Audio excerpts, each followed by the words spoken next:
This is Derek Ofaronwa with the Medicine Shell, and today I'm going to discuss the differences between Akom, which is Akan spirituality, and Odinala, which is Igbo spirituality. All right, before we start, I do want to ask a question, as we always do. And the question is, listen close to this one, because the answer may be complicated, but I think everybody has their own answer, and there are no right or wrong answers. So whatever you answer is good to go. The question is, should African countries unite? Should African countries unite? If you believe they should unite, type A in the comments. If you believe maybe they're fine as they are, or maybe they should even break up to smaller units, type B in the comments. There's no right or wrong answer. This is not a quiz. I just wanted to know what you guys' opinions are. And I know that when a lot of people say yes, Africa should unite, they have a more nuanced answer than just yes. So if you have some details like maybe they should be an alliance but not one country, yes, and they should be one country. If you have any more details you want to add other than just A, go ahead and type it in the comments. And since I'm looking for links between African cultures, I figured why don't I balance it by pointing out some differences. Now, as I'm pointing out the differences between Akom, which is again Akan spirituality, and Odinala, which is Igbo spirituality, it's really important for me to emphasize this. All of the cultures in the Kwa language region, so this I believe is from about Gambia to maybe from about Guinea to even Congo, right? Our spirituality and our spiritual systems are nearly identical. Between 90 to 99% the exact same thing. Where you will find difference is what we choose to emphasize, and what we choose to emphasize speaks more to what is important to us as peoples, as cultures, as individuals moving through different histories with different priorities and so forth. So, all right, that being said, here are differences between Akom and Odinala. Listen to this. The first difference I'm going to emphasize is the human relationship to the creator. In Odinala, the human relationship with the creator is more lateral, while in Akom, the human relationship with the creator is more top-down or hierarchical. In the Igbo tradition, one's creator is an entity that can be negotiated with and moves through life with you almost like a partner. Your creator can fight you for disagreements or propel you in places where you find alignment. In Akom, the Akan tradition, the creator's will is more set in stone, and it's the responsibility of the human being to find alignment with it and use it as a metric for holding themselves accountable. Let me explain. Now, Akan is a combination of cultures, but I'm going to choose to use the Twi Ashanti word for the creator, which is Inyame, because that's just where I found the most literature. Now, a lot of the names in the standings of the creator are roughly the same. I have not really found too many differences, right? So Inyame, the creator in the Ashanti tradition, relates to human beings as a supreme moral source and a life giver, governing the cosmos through delegated spiritual authority. Inyame delegates authority to forces known as Abosom. The Abosom serve as intermediaries between the individual and Inyame, meaning that individuals go to the Absom for intervention in their lives rather than Inyame. The relationship between the individual and Inyame is not intimate, nor ritual dependent, as one cannot influence Inyame one way or another.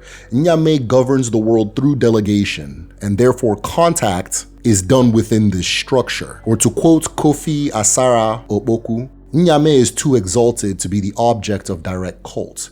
Worship is mediated through the Abosom. In Akom, if an individual wants the favor of the creator, the individual is responsible for aligning themselves with the will of the creator rather than getting the creator to align themselves with the individual's will. Whereas the Ashanti Abe says, Nyame biri wo soro na mame nsanka. God is something in the heavens. I pray to let it reach me. In Odinala, the Igbo tradition, an individual's relationship with their creator is intimate, individualized, and more similar to a partnership. Chukwu, the creator of all things, is to an extent above all things, very similar to Nyame in the Akan tradition, and is also too distant to be directly appealed to. But here's where the difference lies. Chukwu is a combination of all of the chi in existence, or is the chi of existence itself. A chi is a divine creative force that all things in creation have. So rather than delegating, Chukwu in the Igbo tradition has infused itself and its essence with all of creation. Every grain of sand and every planet has its own chi, as does every individual. And therefore, the relationship between an individual and its chi is personal, meaning that all people have access to or are expressions of the creative force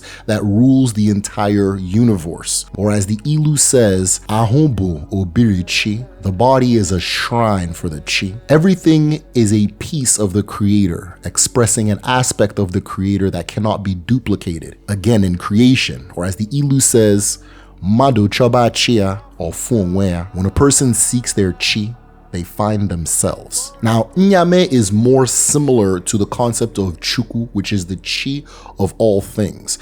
Our ancestors, like the Akan, do not appeal directly to Chukwu because all things in existence are already the will of Chukwu, good or bad. It would almost be like, I don't know, arguing with an author about something in their book, thinking that that's going to change the book when it's already been published. Now, because all things are expressions of Chukwu by way of their chi, and all things are equal members of creation because they are expressions of their unique chi, this also means that on top of aligning yourself with the will of the creator, you also have the ability to negotiate with your creator as somewhat of an equal. Because all things have the creator in them, the will of the creator is seen or experienced by way of consensus and agreement. Or as the Ilu says, Onye ekwe, chi ekwe, what one wills, their chi wills. Now you can see this on an individual level. You can also see this on a family level. What your family wills is what the chi of that family wills. What your nation wills is what the chi of that nation wills. And the laws of the universe, or the way the universe runs itself, is the will of Chukwu. This also means that you can see the actions of Chukwu through the actions of human beings and the elements of nature. Or as the Ilu says, Chinapa, Akan, the chi works as the hands work. Now, to assure success, an individual makes sure their chi is aware of their intentions regularly and asks their chi to show them signs of its will or where it stands on one subject or another. Communication with the chi can sometimes look like campaigning or persuasion, or sometimes commanding, such as saying, "This is where I'm going, I need you to be with me." This is important because the understanding is that your chi must be with you in order for things to happen the way you wish them to happen. Or as the Ilu says, Mado da chia diginazo. If one falls, it's because their chi is not behind them. So in the relationship between the individual and the creator, the Akom and human creator relationship is based on alignment and accountability. Nyame has created all things, and human beings are responsible for finding alignment with the will of Nyame, which is ultimately good and balanced. Nyame is therefore something more aspirational, though distant, or as the Ilu says, Nyame ma ubi nye chere no kwan. The creator allows no one to block his path. The Igbo relationship with the creator is slightly different, with everybody having their focal point in this relationship being their relationship with their chi, a parcel of the creator that is also you. This part of you can be negotiated with, so long as the individual doing the negotiation has aka or clean hands. The next important area, and this is an area that really blew my mind, so listen close, but the next important area for analyzing the difference between Akan spirituality and Igbo spirituality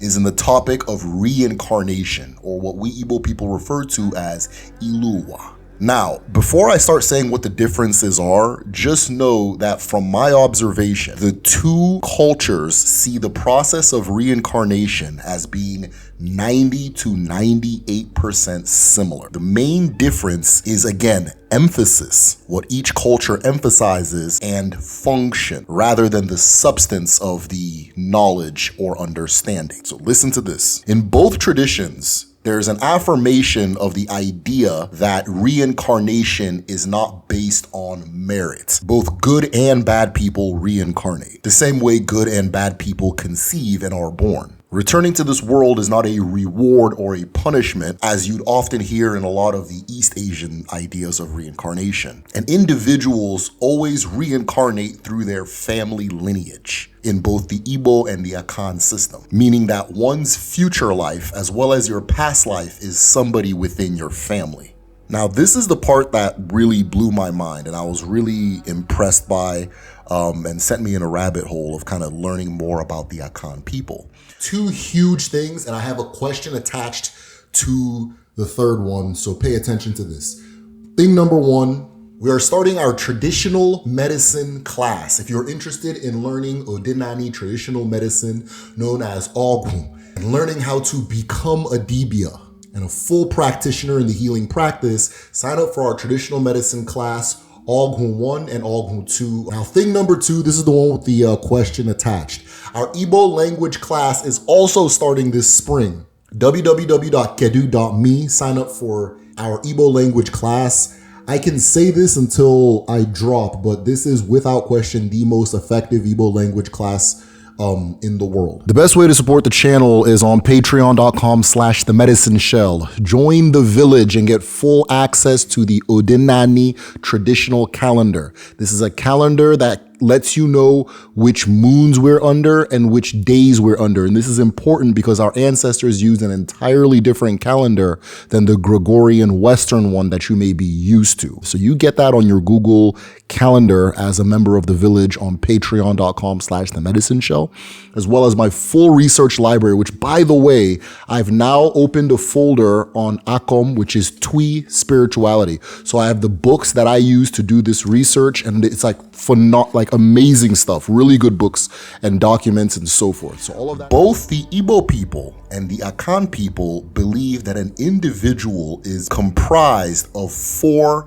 interrelated essences, though the terminology differs and there are slight differences in which essence does what. All right, let me explain. The central distinction between Odinani and Akom, or Igbo and Akan spirituality, is which one of your 4 main essences does the reincarnating. Now, based on which one does the reincarnating, there are also differences in what attributes of the self end up returning from the past life. Think about this. In Igbo cosmology, your first essence is your chi, the divine life-giving spark, the part of the creator that is you. Now, the Akan equivalent is the kra. In both systems, the chi and the kra return to the creator upon death, being parcel of the greater universal God body. The second essence in the Igbo tradition is the eke. Now, both the Igbo and the Akan agree that every person has one kra, meaning that your kra does not do the reincarnating. Or as the Igbo say, nena mututu,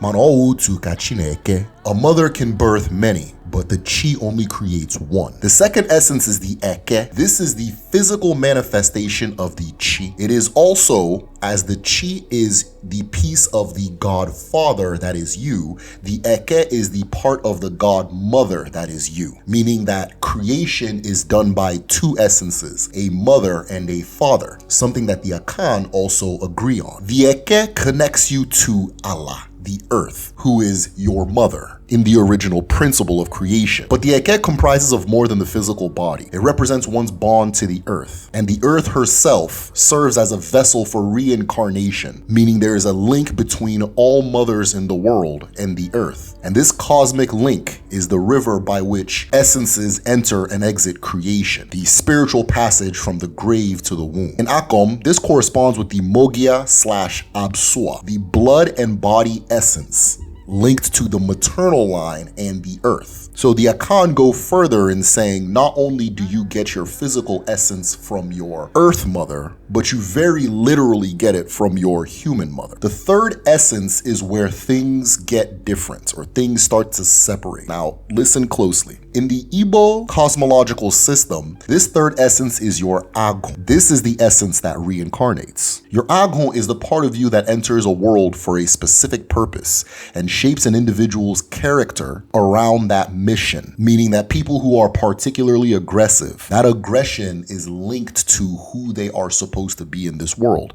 People who are particularly calm, same thing. People who are very moral or even immoral, and so forth. Once the Akom gains permission from Allah to incarnate into the world, it becomes a person's higher self and guiding principle, meaning that when an individual is ready to uphold and follow their purpose, it is their Akom that they are uniting with and that will guide them towards that. Akom is also connected to the mind of the Creator and is sometimes referred to as the mind of the Creator.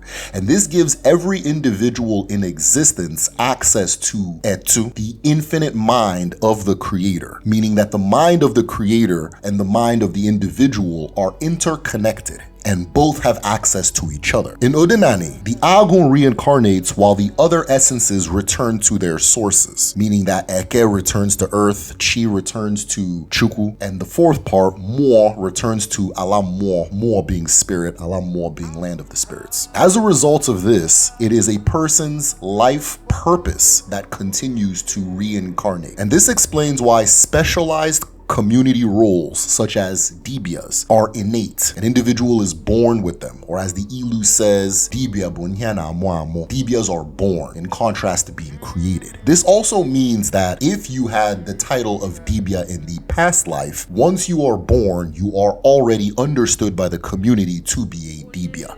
And this is a key difference between the Igbo and the Akan. In the Akan system, the closest parallel to the Akom is referred to as the Ntoro, which is inherited through your paternal line.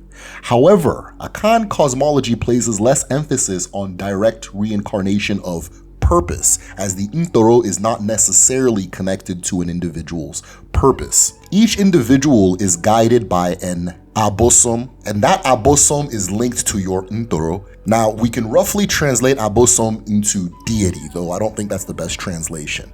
But that means that your Ntoro links you with one of the forces of nature, which in Igbo cosmology we refer to as Abara. Now, both of these traditions recognize a fourth essence, a light or spirit form that Igbo people refer to as Mo and Akan people refer to as Sunsum. Both cultures agree that a past life and a present life individual are not the same person, but share an essence. The difference is which essence do they share. In the Akan system, continuity occurs through your Sunsum. And in the Igbo system, continuity occurs through your Akom. This difference affects how skills, titles, and roles are transferred. In Igbo society, titles are rarely inherited. Whatever titles your parents accumulate, once you are born, you start over. But there is a concept of an incarnatory title or incarnatory skill, meaning that skills and titles you had in a past life can very well manifest in your next life, whether or not the individual chooses to accept them, meaning they can be reclaimed when the person is ready. In Akan thoughts, there's an ancestral proverb that says, "No one knows the beginnings of a great person." I've spoken enough Twi in this video. Maybe I'll speak more in the end, but I'll just say this one in English. No one knows the beginning of a great person. This is reflected in the belief that past life skills and titles do not manifest in the next child. And if they do, it is not a byproduct of reincarnation, it is just coincidence. Rather, titles and skills have to be earned and reacquired through initiation. Now, on the flip side, the Akan do have hereditary titles, so you can inherit a title from your parents, or you can go and pick up a title. But in the Igbo tradition, you do not inherit titles from your parents.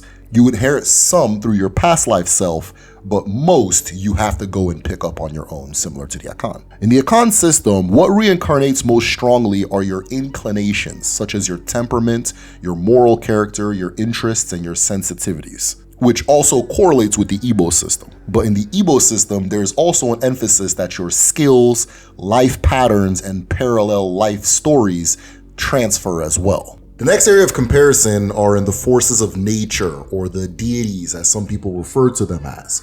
What is the difference between Igbo deities and Akan deities? Listen to this. Both cultures see the elements of nature as forces which can be interacted with by humanity and beyond. These elements have their own personalities, powers, and attributes, and are keys to a balanced, bountiful, well-lived life and a peaceful coexistence.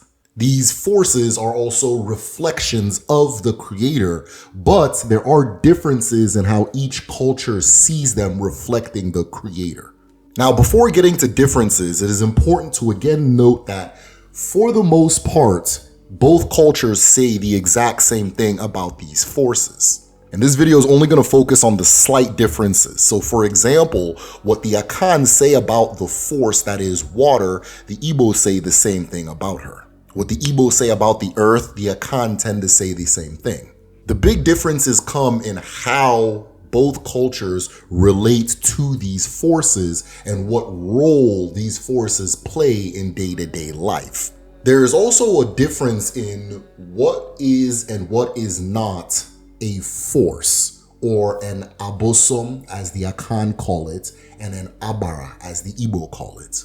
In the Akan spiritual system, all forces are tied to an element of nature, meaning all elements of nature are a force. Whereas in the Igbo system, all elements of nature are an abara, but there are some abara that are not tied to nature and may be connected to more abstract concepts. Both cultures also link these forces to the days of the week, but the Akan use a 7-day calendar and the Igbo use a 4-day calendar. Like Odinani, the Akan associate each day with a cosmic force, a spiritual temperament, and a certain ritual jurisdiction, or the idea that certain things have to be done on certain days. In the Akan system and in the Igbo system, there is an understanding that a person's chi is going to have a specific nature that can be identified based on the day they were born, or kra as the Akan call it. Now, here's a thing that I found very interesting. I would be curious to know if in earlier Akan history, the culture used a 4-day calendar.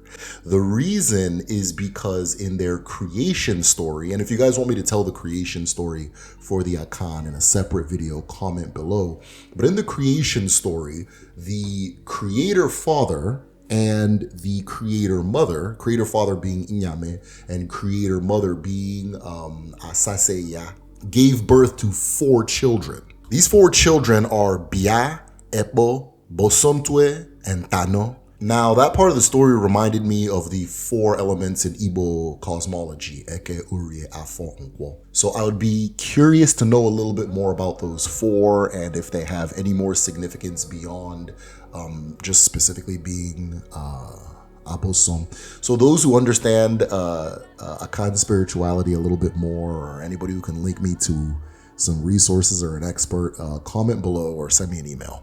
Now, these are the key differences, because earlier I said the differences come in how human beings interact with them and what humans see their purpose as and so forth. So these are the key differences. The Akan spiritual system historically defines a priesthood class. These are trained ritual experts who are custodians of shrines and interpreters for the abosom, or mediators between human beings and the abosom. These priests are also very significant in Akan culture because contact with Inyame is done through the abosom. In contrast, this level of spiritual authority, or being an intermediary for the abara in the Igbo tradition, tends to emerge when demonstrated by an individual rather than coming from a specific priesthood class. Individuals who exhibit high spiritual sensitivity, divination skill, or ritual efficacy are acknowledged and therefore become the conduit between the individual and the abara. Now, in Igbo cultures and societies, there are specific people who are seen as intermediaries and conduits for contact with the abara, referred to as the osu. But the ability to make contact with the abara can also be displayed by an individual who happens to be gifted. Somebody who is osu, who is not capable of making that connection, is not acknowledged for having that connection. Or as the Ilu says, the viper which fails to show what makes it a viper will be used by by children to tie firewood. Now, this difference kind of highlights a consistent theme when it comes to the differences between the Akan and the Igbo, where the Akan cosmological system, belief-wise, is identical to the Igbo, but tends to be organized in a more centralized and hierarchical system, whereas the Igbo system is more organized in a decentralized, inspiration-based system. Communication methods between the forces and human beings also differ slightly between both cultures. In the Akan system, spiritual possession is more emphasized, meaning that the abosom will possess their conduits and the conduit will speak on their behalf very often.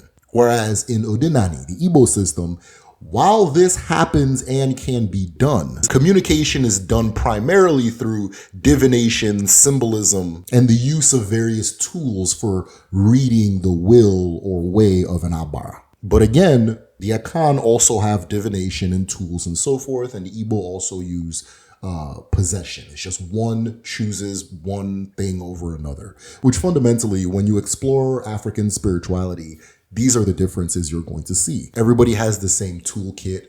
One person chooses the hammer, the other person chooses the screw, but both of us have hammers and screws. Finally, there is a difference in how both cultures see the distribution of spiritual power, and it is core to the social philosophies of both the Igbo and the Akan people. In the Akan system, as I said earlier, the abosom are the link to Nyame, so it is very common for individuals to visit the abosom or to have the abosom intercede in their personal affairs. In the Igbo system, the understanding is that an individual's chi is their connection to unseen side of divinity, and therefore people make individualized appeals to their chi, meaning that the Abara play a slightly less important role in a person's day-to-day spirituality. In the Akan system, because the abosom are linked to Nyame, they are seen as one and the same as Nyame, or different sides of the same structure. In Odinani, the Igbo tradition, Igbo people tend to see the Abara as autonomous of Chukwu, the same way human beings are autonomous of Chukwu, but both Abara and human beings having the same similar link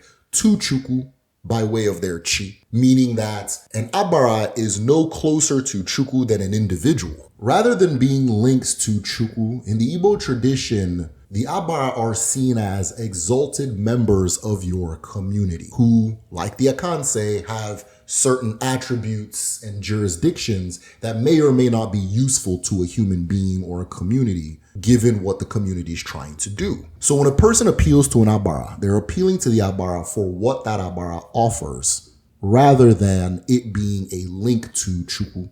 And that's it. Now, one of the things that I want you to take pride in or to be aware of is the fact that if you are studying any African spiritual system, you are more or less studying all of them.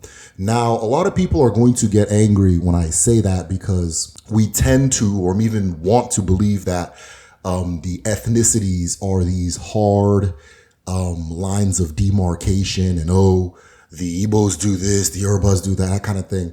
When in reality, as you grow in one system, it helps you understand the other. So if you understand one at an even intermediary level, you already have at least a beginner's knowledge on the rest of them. And as you advance more, you understand the other ones a lot more, right? So those of you who are studying Odinani, just know that you have also advanced in studying these other systems. And those of you who are studying Akom, know that you have advanced in studying Odinani and so forth. If you're interested in these comparison videos, make a comment below. Let me know what ethnic groups you want me to compare and contrast. If you want me to go more in depth into the Akan spiritual system, I can even do a video on Akom specifically. Either way, this is Derek Ofadarongwa. Thank you.